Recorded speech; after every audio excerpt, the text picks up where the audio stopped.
ಓಂ ನಮೋ ನಾರಾಯಣ. ಓಂ ನಮೋ ನಾರಾಯಣ. ಈಗ ನನ್ನ ಹೆಸರು ನಾಗೇಂದ್ರ ಪಂಡಿತ್ ಅಂತ. ಈಗ ಏನು ಹೇಳಕ್ಕೆ ಬಂದಿದ್ದೀನಿ ಅಂದರೆ, ನಿಮಗೊಂದು ವಿಷಯ ಹೇಳಕ್ಕೆ ಬಂದಿದ್ದೀನಿ. ರಾಹುಲ್ ಗಾಂಧಿ ಪೌರತ್ವವನ್ನು ಹೊಂದಿದ್ದಾರೆ. ಅಂದರೆ ಎರಡು ದೇಶದಲ್ಲಿ ಪೌರತ್ವವನ್ನು ಹೊಂದ್ಕೊಂಡಿದ್ದಾರೆ. ಇದು ಈಗ ಕೋರ್ಟಲ್ಲಿ ಅದು ನಡೀತಾ ಇದೆ, ವಾದ ವಿವಾದಗಳು. ಅದನ್ನೀಗ ನಮ್ಮ ಕರ್ನಾಟಕದವರೇ ಒಬ್ಬರು ನಡೆಸ್ಕೊಡಿಸ್ತಾ ಇದ್ದಾರೆ. ಈಗ ಅವರಿಗೆ ಸಾಮಾನ್ಯವಾಗಿ ಫೈನಲ್ ಬಂದ್ಬಿಟ್ಟಿದೆ ಅಂತ ಅಂದ್ಕೊಳ್ಳಿ.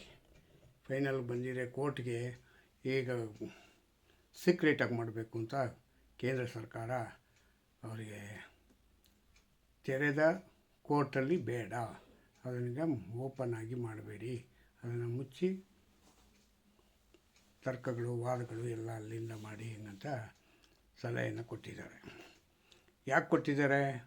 ಏನಾದ್ರೂ ಗುಂಡಾ ಕಾಂಗ್ರೆಸ್ನ ಕಾರ್ಯಕರ್ತರುಗಳು ಎಲ್ಲಿ ಗಲಾಟೆ ಮಾಡ್ತಾರೋ, ಎಲ್ಲಿ ಅದನ್ನೀಗ ವಿರೋಧ ಮಾಡಿ ಬಹು ಸಂಖ್ಯಾತರ ಮೇಲೆ ತೊಂದರೆಗಳು ಕೊಡ್ತಾರೋ ಅಂತ ಅದನ್ನೀಗ ಮುನ್ನೆಚ್ಚರಿಕೆಯಾಗಿ ಇವರು ಕಾರ್ಯಕ್ರಮವನ್ನು ಮಾಡಿದ್ದಾರೆ. ಇವತ್ತು ನಿನ್ನೆನೋ ಕೋರ್ಟಿಗೆ ಬಂದಿದೆ. ಆ ಪೌರತ್ವ ಇವರು ಮುಚ್ಚಿ ಸುಮಾರು ವರ್ಷಗಳಿಂದ ಆಗಲೇ ಇವರು ಅಲ್ಲಿ ಬ್ರಿಟನ್ನಲ್ಲಿ ಅವ್ರದ್ದು ಪೌರತ್ವ ಇಟ್ಟುಕೊಂಡು ಬ್ರಿಟನ್ನಲ್ಲಿ ಫ್ಯಾಕ್ಟ್ರಿಗಳು ಮತ್ತು ಅವರು ಕೈಗಾರಿಕಾ ಕೆಲಸಗಳನ್ನೀಗ ಕಾರ್ಯಕ್ರಮಗಳನ್ನೀಗ ಅಲ್ಲಿ ಮಾಡ್ತಾಯಿದ್ದಾರೆ. ಇವರು ಆವಾಗವಾಗ ರೌಂಡ್ ಆಗ್ತಾ ಇರೋದು ಅದಕ್ಕೋಸ್ಕರನೇ. ಅದಕ್ಕೆ ಇವ್ರಿಗೆ ಈಗ ಮುಂದಾಳತ್ವ ವಹಿಸಿ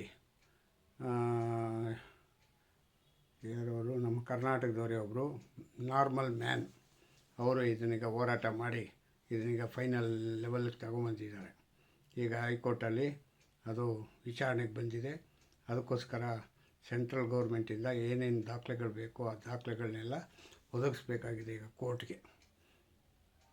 ಅರ್ಥ ಆಯ್ತಾ?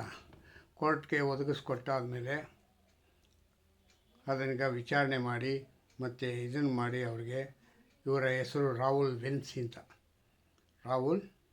ಅಂತ ಇಟ್ಟುಕೊಂಡು ಇವರು ಪೌರತ್ವನೀಗ ಇಡೀ ದೇಶದಲ್ಲಿ ವಿಶ್ವದಲ್ಲೇ ಎಲ್ಲ ಇದರಲ್ಲೂ ಓಡಾಡಿದ್ದಾರೆ. ರಾಹುಲ್ ವೆನ್ಸಿ ಅಂತಲೇ. ಇಲ್ಲಿ ರಾಹುಲ್ ಗಾಂಧಿ ಅಂತ ಹೆಂಗಿದೆ ನೋಡಿದ್ರಾ?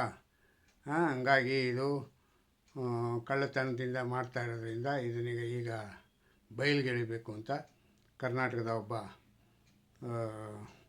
BJP ಕಾರ್ಯಕರ್ತ ಹೋರಾಟ ಮಾಡಿ ಬಂದು ಫೈನಲ್ಗೆ ಅವನೇ ಸ್ವಂತ ಲಾಯರ್ ಇಟ್ಕೊಂಡಿಲ್ಲ, ಅವರೇ ಸ್ವಂತ ಇಟ್ಕೊಂಡು ಅವರೇ ಅದನ್ನೀಗ ವಾದ ಮಾಡಿ ಇದನ್ನು ಮಾಡಿ ಫೈನಲಿಗೆ ತಗೊಂಬಂದಿದ್ದಾರೆ.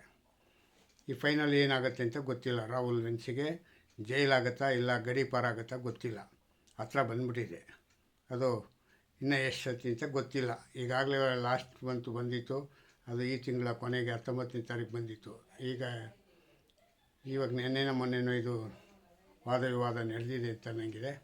ಹಂಗಾಗಿ ಈ ವಿಷಯವಾಗಿ ನಾನು ನಿಮಗೆ ಹೇಳಕ್ಕೆ ಬಂದಿದ್ದೀನಿ.